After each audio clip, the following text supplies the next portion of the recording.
Pour libérer son père d'une malédiction, le protagoniste doit entrer dans une école de héros, mais déguisé en femme. Cependant, dans l'année du poisson, un culte maléfique a gagné en puissance et en popularité. Qu'est-ce que le culte maléfique? Menaçant tout le monde. Ainsi, ne pouvant accepter la situation, les clans de la justice se sont unis et ont attaqué le quartier général du culte lors d'une bataille qui définirait le destin du monde. De cette façon, après une bataille cruelle entre les forces du bien et du mal, les héros arrivent dans les appartements du leader du culte, le démon Yu Baotian. Ils demandent aux héros des nouveaux clans quels sont leurs crimes. À part ceux de prêcher une nouvelle foi, les héros lui disent qu'il a eu sa chance de rejoindre les clans, mais qu'il a préféré assassiner le messager, à quoi il répond que le messager qu'ils ont envoyé a harcelé l'une de ses disciples. Bao tiens défi contre les maîtres de la justice et une lutte épique se déclenche lorsque tous se lancent à l'attaque contre le démon invincible. 13 ans plus tard, le temple est en ruine. Celui qui était le puissant démon Yu Baotian n'est maintenant qu'un petit poisson avec des pieds et des mains, dépouillé de ses pouvoirs. Débile et apeuré, Baotian attend l'arrivée de son fils Yu Renjie, qui est allé au village chercher des provisions. Baotian s'inquiète que l'identité de Yu, son fils, soit révélée et le mette dans le collimateur de ses ennemis, car depuis sa défaite, tous ses partisans ont été pourchassés par la justice. De son côté, le jeune homme lui explique que dans le village, les gens ne sont pas si mauvais. Fatigué de s'inquiéter pour la sécurité de son fils, Baotian décide qu'il est temps de laver le nom du culte et de le certifier devant les forces du bien. Ainsi, le démon pourra transmettre légalement et de manière acceptée sa position de seigneur des ténèbres à son fils. Ainsi, Yu pourrait vivre une vie normale avec un avenir assuré. Quand Yu demande à son père s'il est possible de falsifier ses documents, il lui répond que non, car cela ne peut être accompli que par l'étude et les examens. Il devra donc suivre des cours dans une prestigieuse école d'arts martiaux pour obtenir sa certification. Yu ne semble pas trop intéressé jusqu'à ce que Baotian l'informe que pour traverser, il devra descendre de la montagne et s'aventurer dans le monde. C'est bien le cas. Alors que Yu se prépare, Baotian l'informe qu'il ne fait pas encore confiance au monde. C'est pourquoi il lui assigne un garde du corps sous la forme de Le Dongfang, son guerrier le plus puissant et expert en art de l'invisibilité. Ainsi, Yu, accompagné de Li, se dirige vers l'école d'arts martiaux pour commencer sa nouvelle vie. De plus, le garçon essaiera de trouver une solution à la malédiction de son père. Yu et Li arrivent à l'immeuble de l'école de la Ligue de la Justice, où ils doivent faire la queue pour entrer et s'inscrire. Li est très enthousiaste à l'idée que Yu suive des cours à l'école, car une fois qu'il obtiendra sa certification, il pourra légitimer le culte et ainsi redonner du pouvoir au clan qu'il était autrefois. Cependant, à leur arrivée, tous se retrouvent face à leur premier défi, car pour des raisons évidentes, les membres du culte sont interdits de s'inscrire à l'école, et s'ils sont attrapés, ils seront exécutés par les membres de la Ligue. Nos protagonistes sont témoins de la rigueur de la Ligue lorsque le chef de la sécurité de l'académie, Ku Yang, frappe un potentiel recrue, ayant reconnu qu'il était membre du culte et l'arrêtant sur le champ. Ku Yang avertit qu'aucun membre du culte n'échappera à sa surveillance, donc il est inutile d'essayer d'entrer. Yu s'inquiète, mais Li le rassure en lui disant qu'il n'y a aucune chance qu'il soit reconnu, car il n'a aucun tatouage du culte qui le trahirait. Cependant, quelqu'un a répandu la rumeur que le fils du Seigneur des Ténèbres se dirige vers l'école, et bien qu'ils ne sachent pas à quoi il ressemble, ils savent comment il est habillé. Li, un maître du déguisement, agit rapidement et habille Yu en femme, éliminant ainsi tout soupçon et étant accepté. À l'école, Yu, qui va maintenant devoir se faire passer pour une femme pendant toute la durée de ses études, parle avec Li, qui s'est également déguisée en fille, de ce qu'ils vont faire quand soudain, les deux sont attaqués par Ye Min-su, la fille du leader de la Ligue d'arts martiaux et directrice du département de discipline de l'école. Elle les menace en leur criant qu'ils sont des déchets de cultistes. Quand tout semble perdu, Yu dit à Li qu'elle a vu au-delà de son déguisement et l'a reconnu comme un membre du culte qui, pour une raison quelconque, prévoit de faire du mal à la jeune fille qu'ils ont devant eux. Li, soulagé que Ye n'ait pas reconnu Yu, se débarrasse de son déguisement et admet qu'il est un membre du culte qui s'est infiltré. Et les deux se battent. Li, qui est plus puissant que Ye, décide de feindre la défaite lorsqu'un nouveau combattant vient en aide à Ye et profitant d'un nuage de terre qui s'est formé au cours du combat, il disparaît. Mais il prévient Yu qu'il sera toujours près de lui pour le protéger. Jerry critique le nouvel élève, disant qu'il n'en avait pas besoin, mais il est fier de ses actions. Il demande du papier aux filles, mais Julie lui donne son écharpe. Yu continue avec Ye, qui dit qu'elle l'a protégée car elle déteste les hommes du culte. En revanche, sa écharpe, ce qui laisse le jeune homme émerveillé par sa nouvelle camarade. Yu continue avec Ye, qui lui fait savoir que la raison pour laquelle elle l'a protégée, c'est parce qu'elle déteste les hommes, en particulier ceux du culte. Yu attend le moment pour s'éloigner de Ye et se remettre en homme, mais il est horrifié lorsque sa nouvelle amie lui informe qu'elle a obtenu une description exacte du fils du roi démon, ce qui amène Yu à conclure qu'il n'aura d'autre choix que de rester déguisé en femme pendant toute la durée de ses études.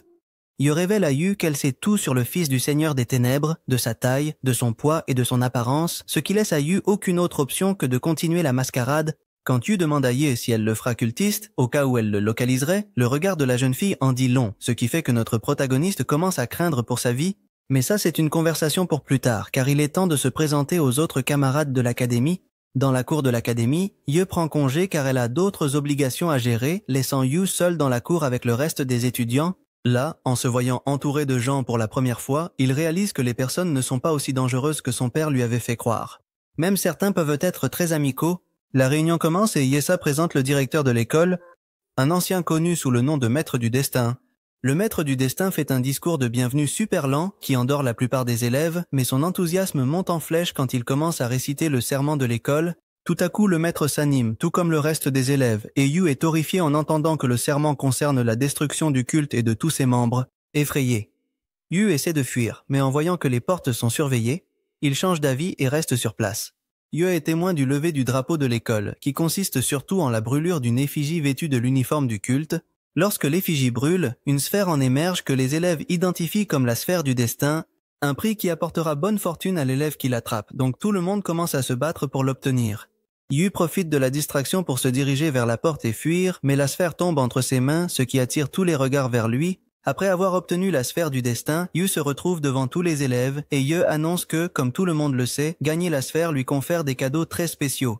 Malgré cela, Yu n'est pas parti. Beaucoup sont surpris lorsque Yula révèle qu'elle ne fait partie d'aucune des sectes du bien, mais qu'elle est une étudiante indépendante.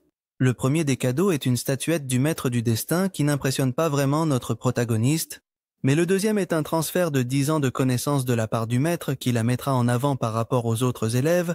Cependant, il y a un problème, car le processus implique un transfert de connaissances, et Yu craint que le maître n'absorbe ses souvenirs, et plus important encore, son secret. Le maître poursuit Yu sur la scène et finit par se fatiguer, donc il réalise le transfert à distance.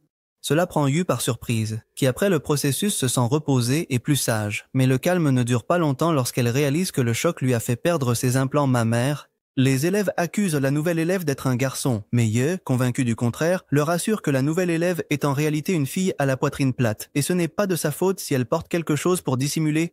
Malgré l'explication, les élèves ne la croient pas. C'est pourquoi Ye embrasse sa camarade, car comme tout le monde le sait, elle déteste les hommes et ne baiserait jamais l'un d'eux, ce qui convainc les autres. Ye gronde Yu pour avoir gardé le secret de sa poitrine plate, mais elle lui pardonne, et toutes les deux se dirigent vers les épreuves de niveau de l'école. Là-bas, Kuyang réalise les tests de niveau qui décideront à quel type de classe ira chaque élève, que ce soit les classes de base ou avancées.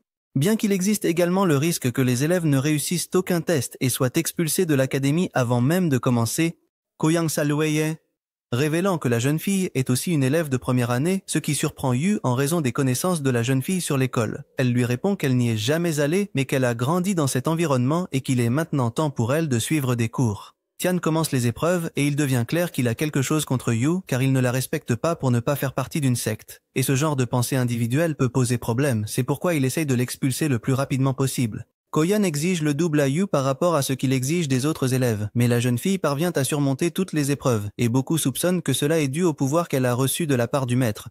Les épreuves continuent et certains élèves sont expulsés, mais Koyan ne peut pas expulser Yu jusqu'à ce qu'il invente une excuse pendant la pratique du lancer de couteau. Les élèves se plaignent, mais la décision de Koyan est définitive. Cependant, l'instructeur est attaqué par Bai Rimen, une jeune élève qui lui tire des graines de tournesol avec un canon. Kuyang est curieuse du traitement réservé à sa camarade. Bariman de la secte inconnue du tournesol ne supporte pas de voir le traitement de l'instructeur envers Yu. C'est pourquoi il le défie en duel, où s'il gagne, Kuyang devra s'excuser auprès de l'élève disqualifié. Kuyang ne peut pas croire ce qu'elle entend, sachant qu'il n'y a aucune chance que la petite fille puisse gagner, surtout après avoir découvert que jusqu'à présent, Ben n'a réussi aucun des tests précédents. Cependant, cela ne décourage pas la fille que tu as défiée, donc l'instructeur accepte de mettre fin à cette affaire une bonne fois pour toutes. Kuyang bat Bai d'un seul coup, puisque la petite fille n'est même pas capable de bouger, et le combat fait que Koyan se souvienne du père de Bai, l'un des pires combattants de l'histoire, combattant d'une des pires sectes qui aient jamais existé. Bai se fâche lorsque Kuyang insulte son père et le défie de continuer à se battre, bien que la petite fille peine à se tenir debout.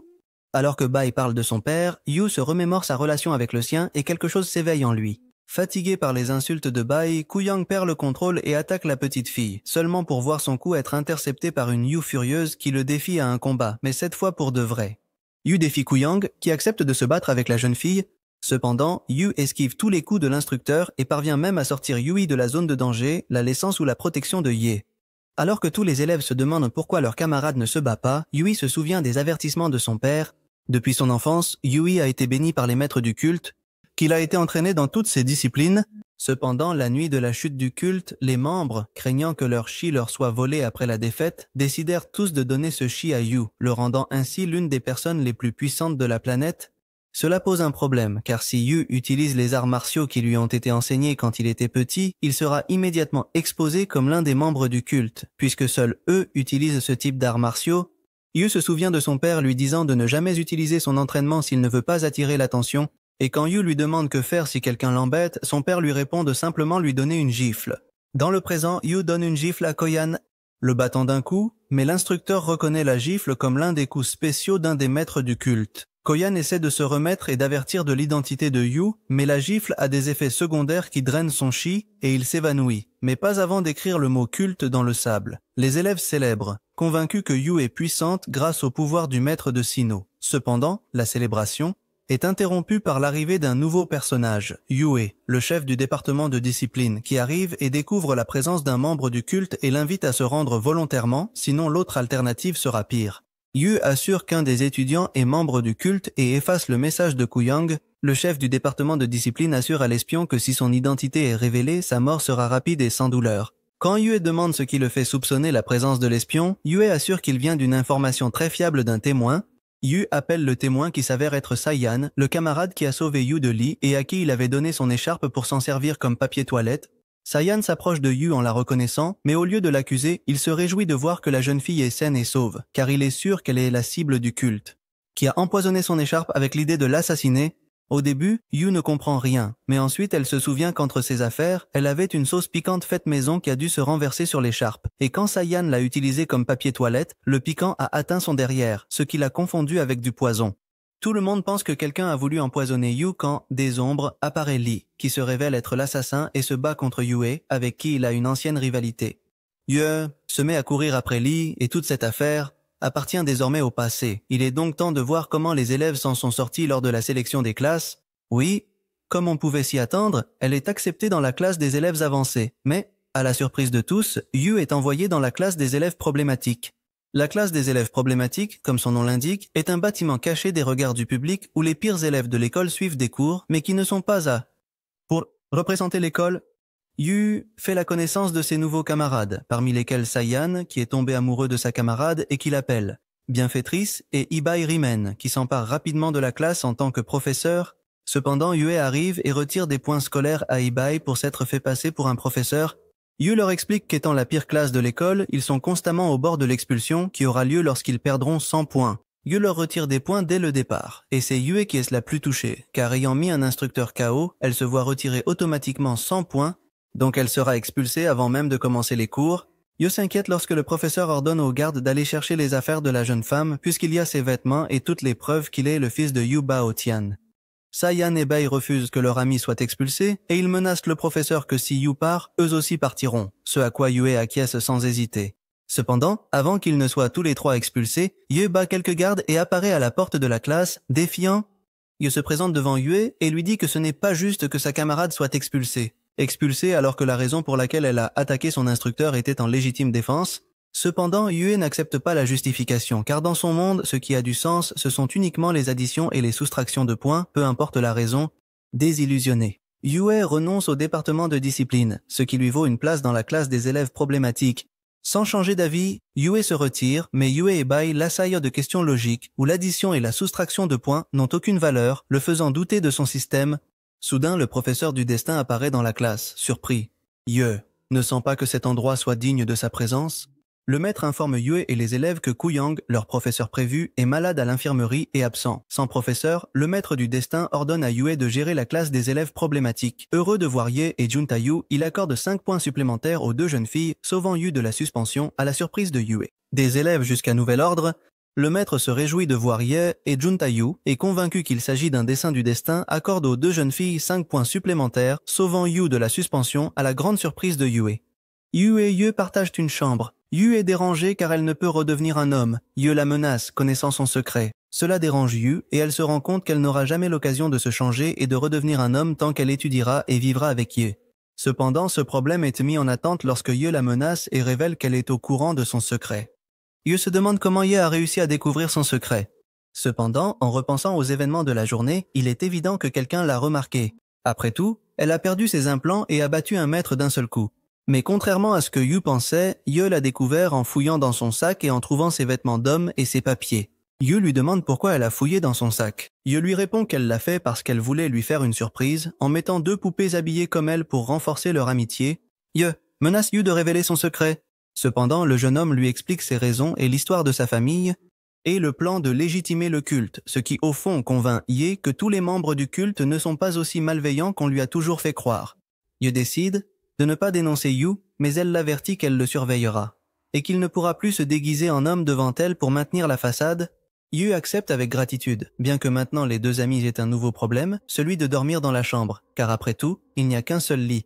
Ye accepte de partager le lit avec Yu, mais elle le menace de le tuer s'il essaie de faire le malin. Donc cette nuit-là, la jeune fille dort comme un bébé, tandis que Yu ne peut pas trouver le sommeil, craignant ce qui pourrait lui arriver s'il ne donne que du riz à sa camarade. Le lendemain, Yu est fatiguée de ne pas avoir dormi de la nuit et les filles se retrouvent dans la forêt avec le reste de leurs camarades qui se sont déjà liés d'amitié avec leurs colocataires.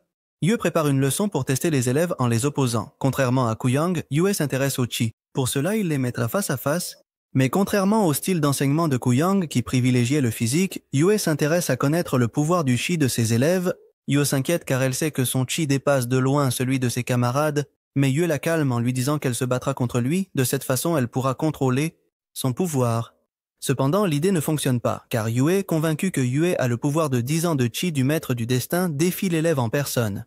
L'entraînement commence et les élèves s'affrontent les uns contre les autres avec 5 points scolaires retirés à chacun des perdants. Les élèves, n'étant pas les meilleurs de l'école, interprètent les règles à leur manière et l'entraînement est un désastre, la plupart d'entre eux perdant des points. Cependant, Yue ne s'intéresse qu'à une seule des élèves, Yue. Avant de commencer le combat, Yue avertit Yue qu'elle n'a pas oublié le jour d'hier. Elle l'a humiliée devant ses camarades et que quand elle la battra, elle lui retirera ses 5 points qui la séparent de l'expulsion. Ye est préoccupée par le fait que Yue utilise son chi et révèle qu'elle est membre du culte, mais elle est surprise lorsque Yue attaque son ami et que Ye se défend en utilisant le chi emprunté du maître du destin. Yu parvient à annuler les attaques de son maître, qui commence peu à peu à perdre patience et augmente l'intensité de ses attaques. Ye attaque Yu de toutes ses forces et la jeune élève n'est pas capable d'absorber les dégâts. Cependant, lorsque le village se stabilise, le reste de la classe observe avec étonnement comment Yu, gravement blessé, reste debout. Yu reste debout après l'attaque de Yue, mais ses vêtements ont été déchirés, ce qui augmente le risque d'être découverte. Yue essaie d'arrêter le combat, utilisant comme excuse le manque de vêtements de Yu, mais Yue refuse, leur disant qu'un membre du culte ne leur donnerait pas l'occasion d'aller se changer et que dans ce combat, elle doit être traitée comme un membre du culte en versant du sang. La description des membres de la secte. Enforeza Yu qui attaque à nouveau son maître en utilisant le chi du maître du destin. Le chi des deux combattants se heurte, mais Yu, étant plus expérimenté, a un meilleur contrôle et avance sur le ring avec l'idée de pousser Yu hors de ses limites, pour pouvoir l'expulser. Cependant, Yu met toute sa force et utilise 10 ans de chi concentré en une seule attaque, ce qui surprend Ye, alors qu'elle l'envoie à l'autre bout du ring. Yu riposte, mais alors qu'elle s'apprête à donner son coup final, Ye remarque qu'un des pieds du professeur est hors du ring, ce qui le rend perdant. Yu, surpris, accepte la défaite, mais en plus d'être battu, son corps subit les conséquences d'avoir utilisé autant de chi et il perd ses cheveux. Devenant chauve après le combat, Yu célèbre sa victoire et court vers ses amis quand soudain ses vêtements ne peuvent plus tenir et se désintègrent complètement, révélant son secret. Quand tout semble perdu, Li Dong revient et habille immédiatement Yu en femme, protégeant ainsi son secret, bien qu'il lui donne cette fois un costume plus révélateur qu'elle trouve déjà charmant, même si elle se rappelle ensuite que Yu est un garçon. Li se révèle aux élèves comme Li Sufeng, la nouvelle responsable de la classe des élèves problématiques. Ainsi, elle s'intègre au groupe en tant qu'institutrice. Quand Li demande ce qui est arrivé aux vêtements de Yu, les élèves lui disent que c'est la responsabilité de Yu, que Li frappe. Yu reprend conscience et bien qu'elle admette sa défaite, elle dit aussi à Yu qu'à partir de maintenant, elles seront ennemies et qu'elle cherchera n'importe quelle excuse pour l'expulser pour l'avoir humiliée 2 fois. Yu se confronte également à Li, bien qu'elle ne semble pas reconnaître son ennemi déguisé. Li demande à Madame Li de lui trouver une perruque, lui donnant même l'adresse de sa maison avant de partir. Tous dans la classe des élèves problématiques célèbrent sans savoir qu'ils sont espionnés par un autre groupe d'élèves privilégiés qui utilisent un télescope, gracieuseté de l'inventrice Tantan. Plus tard, dans la salle de classe des élèves problématiques, la vie continue sans heurts, car personne ne semble venir leur enseigner quoi que ce soit, donc c'est un chaos, mais un chaos amusant. Malheureusement, le plaisir se termine lorsque Yue apparaît avec deux nouvelles importantes. La première est la présence d'une nouvelle camarade, la silencieuse Tantan. Et la deuxième nouvelle, un peu plus compliquée. Apparemment, un changement dans les règles de points permet aux élèves ayant un score inférieur à 30 d'être expulsés, ce qui remet Yue dans une situation délicate. Bien que tout le monde sache que c'est un piège de Yue, ils n'ont d'autre choix que d'accepter les nouvelles règles. Pour augmenter leurs points, le groupe peut accepter différentes missions qui leur rapporteront des points positifs, et Tantan demande une de ces missions, car elle a besoin de points. Cependant, Yue lui avertit que c'est une tâche en équipe. Tantan accepte tout comme Yu, mais elles sont surprises lorsque le reste des camarades, alertés par la personnalité silencieuse de Tantan, l'accusent d'être membre du culte. Yu défend Tantan, mais tous les élèves ont des raisons de douter de la nature de leur nouvelle camarade. Cependant, malgré la défense de Yu, la nouvelle élève n'a aucun intérêt à être défendue et se moque de ce que les autres pensent d'elle, donc elle se dirige vers la mission de groupe pour pouvoir ainsi récolter les 10 points dont ils ont tant besoin. La mission consiste à récolter un champ pour l'école, donc les élèves s'y mettent. Les garçons ne semblent pas prendre la mission très au sérieux et commencent à jouer dans la boue. Les femmes, en revanche, prennent cela plus au sérieux, mais sont tout aussi incompétentes dans les tâches agricoles, toutes sauf Yu, qui, ayant grandi avec un poisson, a dû apprendre à récolter ses propres champs toute seule, montrant ainsi une grande habileté. Jen est surprise et demande à Yu de lui apprendre. Dandan, la seule qui peut, elle a pris la tâche au sérieux et termine sa part de la récolte, mais elle apprend par son superviseur que pour récolter les points, tous les membres de la classe devront remplir leur quota. Voyant que ses camarades sont complètement inutiles, Tantan décide de prendre le taureau par les cornes et de faire le travail des autres. La jeune génie crée une machine à récolter ressemblant à une tondeuse et se promène dans le champ en récoltant le blé. Cela attire l'attention de ses camarades qui n'avaient jamais vu ce genre de technologie, donc la jeune silencieuse fabrique à chacun sa propre moissonneuse, non seulement en rendant le travail plus amusant mais aussi plus rapide.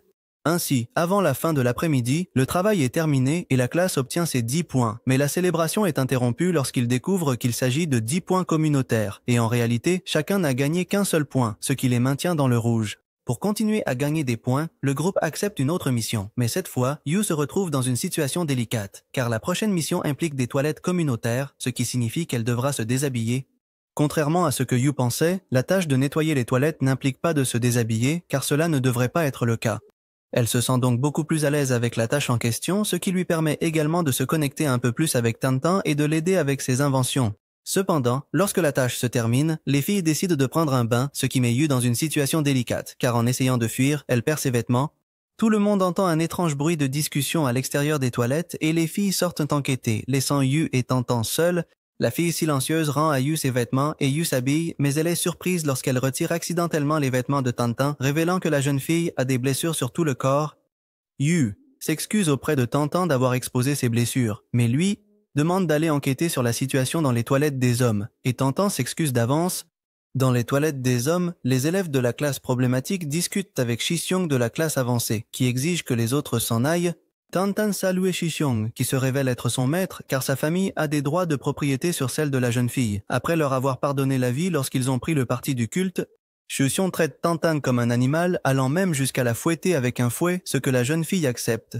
Celui qui n'accepte pas la punition, c'est Yu, qui ne se souvient pas du nom de la famille de son ami en tant que membre du culte et menace Sichun. Soudain, Yu apparaît, et bien qu'elle lui rappelle que les combats entre élèves ne sont pas autorisés, les duels pour défendre ses camarades le sont, donc elle autorise un combat entre Yu et Sichun, avec la menace que le perdant donnera 10 points au gagnant.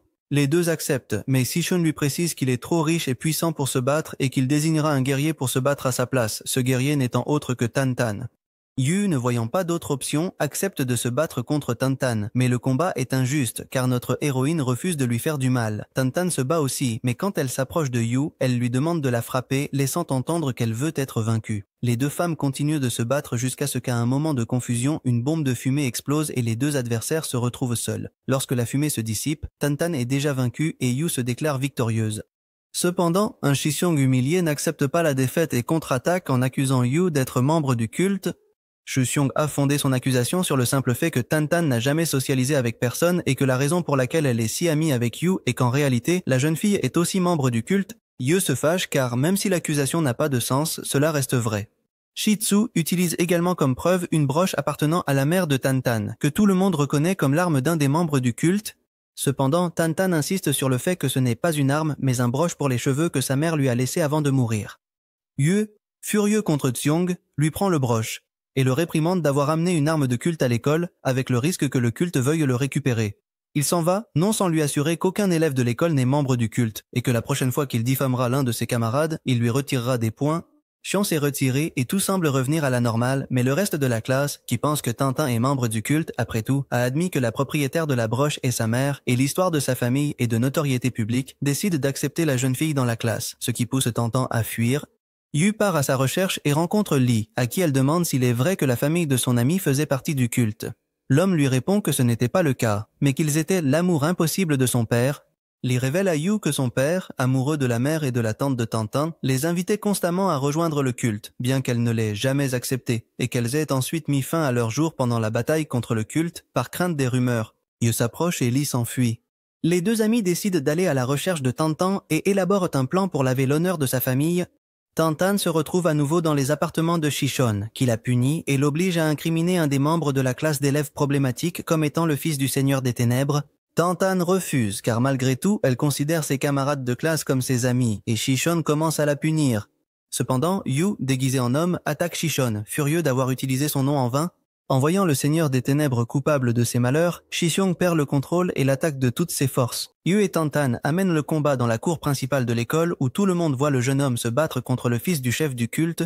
Pendant qu'elles se battent, Yu s'approche de Tintin et lui dit de la frapper, de la même manière qu'elle l'a fait dans les toilettes. Une explosion se produit et Yu est déjà étendu au pied d'une Tintin victorieuse. Soudain, Li apparaît et sauve son maître, maudissant le nom de la famille de Tintin et jurant qu'ils ont toujours été ennemis. Il essaye de fuir avec Yu, mais ils sont piégés par une cloche d'énergie grâce au maître du destin. Avant que le maître ne s'approche d'eux, Yue perd le contrôle et attaque Li, son ennemi juré, détruisant accidentellement le bouclier et permettant au duo de s'échapper. Les amis de Yue commencent à soupçonner que la seule qui n'est pas présente dans la bagarre est son amie, mais Ye la couvre avec une excuse et ne suscite pas de soupçons. Ayant été témoin de ce qui s'est passé, le maître réhabilite le nom de la famille de Tintin, la transformant en la matriarche de sa propre secte et lui accordant les droits en tant que Tsal. Ainsi, Jian est l'esclave de Zixion et elle pourra choisir à quelle classe assister. Tintin en profite et tue 2 oiseaux d'un coup, fouettant Zixion avec son fouet, ce que le vilain méritait. Et en plus, elle perd des points dans le processus, car en agressant un autre camarade, elle est mise en punition dans la classe des élèves problématiques, ce que tout le monde célèbre. Cette nuit-là, au lit, Yula confesse à Jack qu'elle a accidentellement pu révéler son identité à Tintin quand tout à coup, la jeune fille frappe à la porte. Il reste encore beaucoup d'histoires à raconter, mais nous devrons attendre la prochaine saison. Pour l'instant, je vous dis au revoir, et n'oubliez pas que si vous avez une autre série que vous aimeriez que je résume, vous pouvez me la recommander dans les commentaires. À bientôt. À bientôt.